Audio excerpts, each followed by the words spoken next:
Good morning, everyone. Welcome to another Coffee and Contemplation brought to you by Spotlight Recovery. It is April 11th. I've got a reflection that was also actually from April 10th. There were two really good ones yesterday, so I'm just using that one for today. So I'm breaking the rules, but it's my show, so I don't really care. So I'm going to pop it up on the screen here, and let's get into it. April 11th, stay balanced at work. Managing the workload at your job or career while also taking on the work of early recovery can be challenging. But if you lean on your recovery network and your higher power for support, the challenge is made easier. Now that you are getting back to your best self, you may be tempted to try to make up for lost time by working too hard and too much in order to get your career back on track. Avoid this. It will only set you back. Here are some tips on balancing work and early recovery. Fiercely guard your time for recovery-related activities like meetings and working the steps.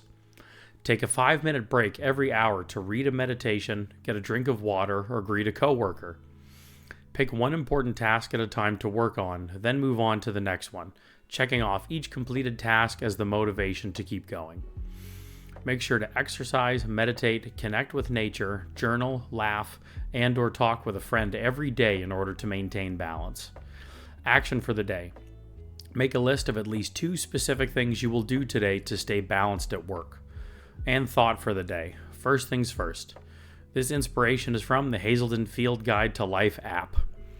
Yeah, so there's a lot of good points in this. I just like that it's very instructional, it's very straightforward, clear direction on things you can do and incorporate in your life to help with balance.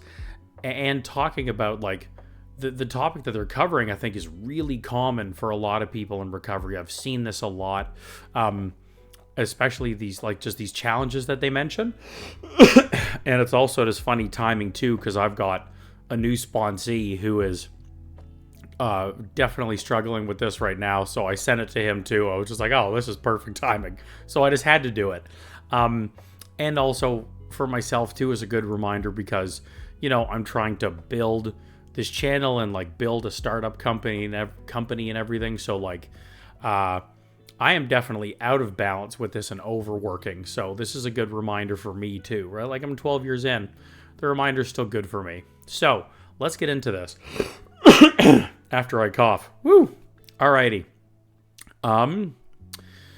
Just this opening point is really true, and I've seen it a ton, and I definitely had the experience myself. Managing the workload while taking on the work of early recovery can be challenging. I just like that reminder of leaning on a recovery network, your higher power for support. Like lean on others for support. This isn't on you to figure out, you know, and very typically that addict mentality is always to turn inward. Okay, what am I going to do? How am I going to figure this out? Well, that's, you know, in a bunch of ways, the thinking that contributed to getting you here. So maybe implore some thinking of asking for help and leaning on others. Like you don't have to figure this out. You don't have to do this by yourself. And you're not the first or the only person who's gone through this, especially for folks in recovery. We pretty much all go through this. So you're going to find countless people who resonate with this and have had this same kind of struggle and challenge. And that's going to help, you know, and then they can share that experience with you, give you some suggestions. Like that's just going to make it easier for you. So why would you not do it? And I love the second half of this paragraph. Is so true. This is so common. I see with people in recovery all the time. And beyond the funny points of this and the direction that they give on how to combat this, I see a lot of people do this and then relapse. I see a lot of people do this and then not make it back. So it is a very important point to look at and to talk about. So really take this into consideration. Now that you are back to your best self, you may be tempted to try to make up for lost time by working too hard and too much in order to get your career or your family life, your whatever, back on track. Avoid this. It will only set you back.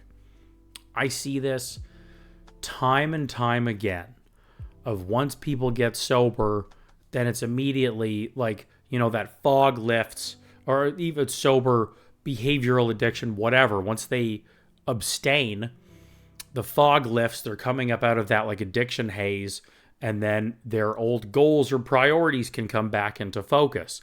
And so then once that fog lifts, they immediately, okay, great. Now I can get back to work. Now I can build the business. Now I can make things right with my partner. And then they just pour all their energy into that immediately. Don't do this. Don't. I've been doing this, like I said, for over 12 years. I've worked with countless patients, clients, whatever, and I have seen so many people do this and relapse. Okay? It just, oh man. So it's a really important topic to cover, and I'm really glad that they did.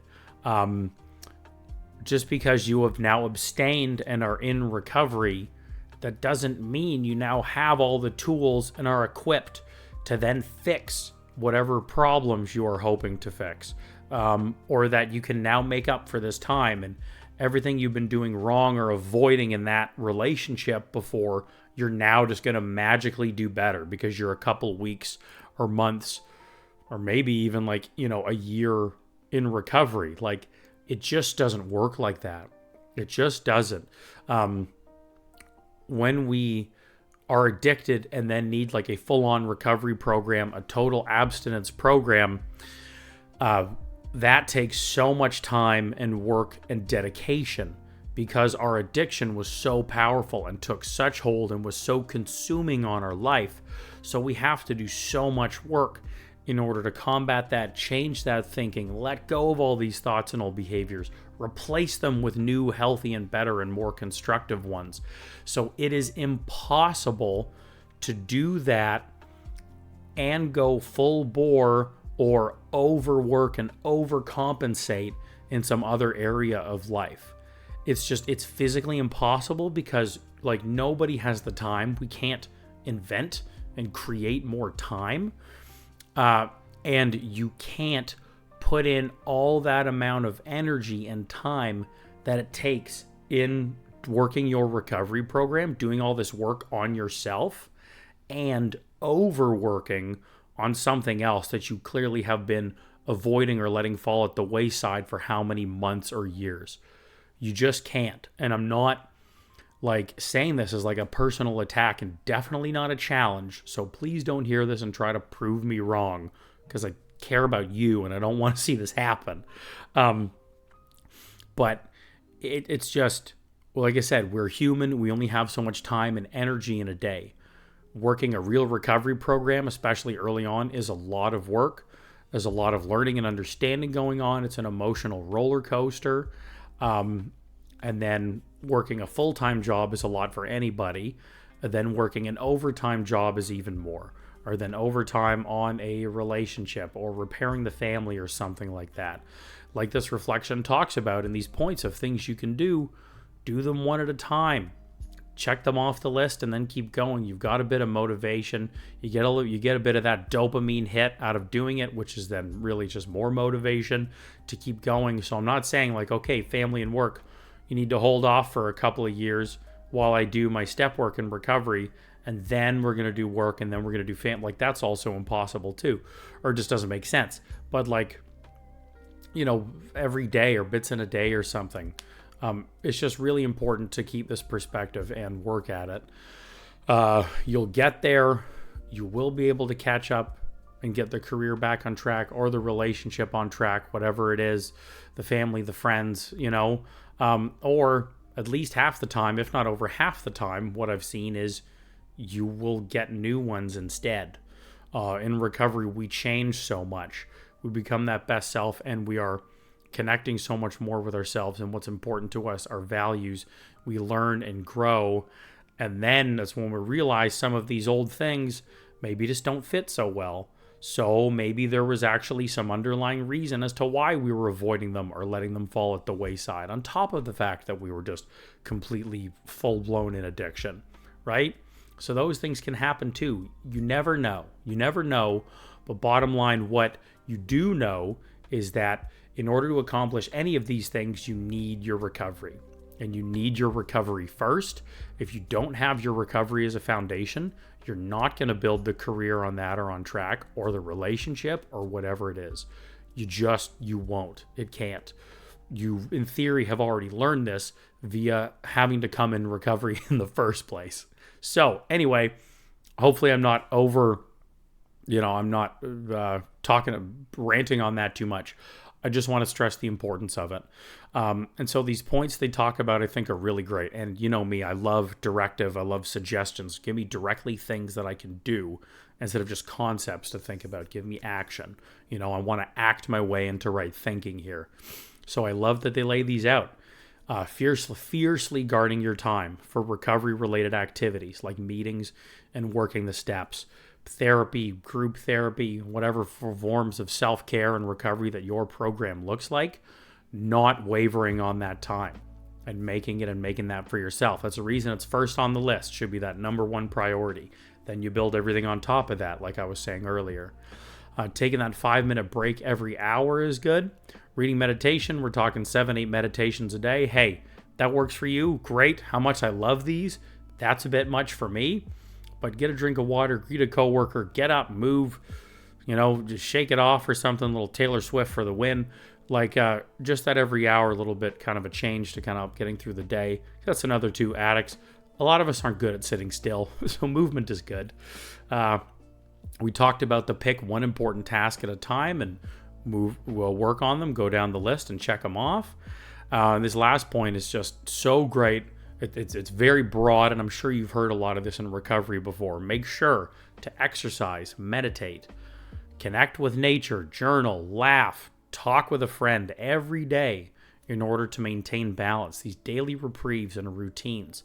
And these are all notice how none of those things are work-related. They're all physical and mental health. It's all different forms of self-care, but they are what help you maintain balance, laughing, talking with friends, connecting with others, having that social and support aspect to it too. And all of these things are what are then going to help you be more productive at work, stay on track to do these things. I mean, our addictions usually last a long time, so we have a lot of time of damage to work on and make up for in recovery. So we have to play the long game in this. Like this is saying, don't rush, don't whip through this stuff. We got to play the long game to do all this repair. So you have to do these important daily things to take care of yourself in order to play this long game. So I really like that they talk about that. And then another quick little action for the day is, if there isn't enough action in here already, make a list of at least 2 specific things you will do today to stay balanced at work. So I like that. That's really neat. And so the 2 for me, for example, that I did is I went out for a walk before I started doing these videos this morning. Out, beautiful day, sunny. You can see the sun behind me. It's getting warmer. It's finally becoming spring. So I got out there, some fresh air, sun in the eyes, exercise. That was really nice. That was one. And then the other I did was sat and meditated. And at the end of the meditation, I looked at a focal point for about 20 seconds to help start to hone and focus in my direction for the day. I picked up that tip from an Andrew Huberman podcast recently on goal setting. It was really cool. Actually, yeah, I'll put the link of that in the description for this video too. Great episode. Definitely check it out. But he talks about taking a bit of time just to focus on a pinpoint at something however far away from you. It was like 20 feet or something like that. 20 feet for 20 seconds to help narrow your field of vision. And doing this, there's then some kind of chemical reaction or response in your brain that will then help you stay more focused for your day at work. Instead of looking at everything and being overwhelmed by all the stuff you got to do, starting your day on narrowing that visual focal point then has a cognitive response behind it that will then support that same kind of thinking. Really cool, and it really is working for me, which is neat, so I highly suggest it. Anyway, so check those out. There's my actions.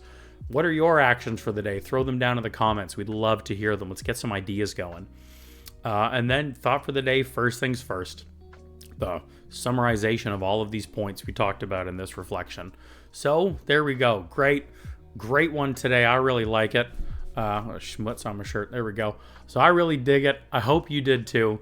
Yeah, please throw more of those ideas, suggestions down in the comments, or what did you think about this reflection? Would love to hear and get your input on it. Love reading the shares on these. Check out our description for other ways that Spotlight Recovery can support you. We've got other recovery coaching podcasts, and videos and blogs all coming down the line, a newsletter. So all that's down in there and connected to our website. So stay connected for more supports from us. I do recovery coaching with folks. So if you're looking for some more in-depth guidance and coaching around these things, I'd be happy to chat with you and see if I can be that good support for you. So contact info's in the description. Please reach out. Would be great to hear from you. And then last is ways you can support the channel. Please consider donating, becoming a member, getting yourself some branded merch, and then doing all the YouTube things of like, subscribe, and share if you're enjoying this content. All these things really help us out a lot, so please do them. But anyway, for now, thank you for stopping by and enjoying the video today.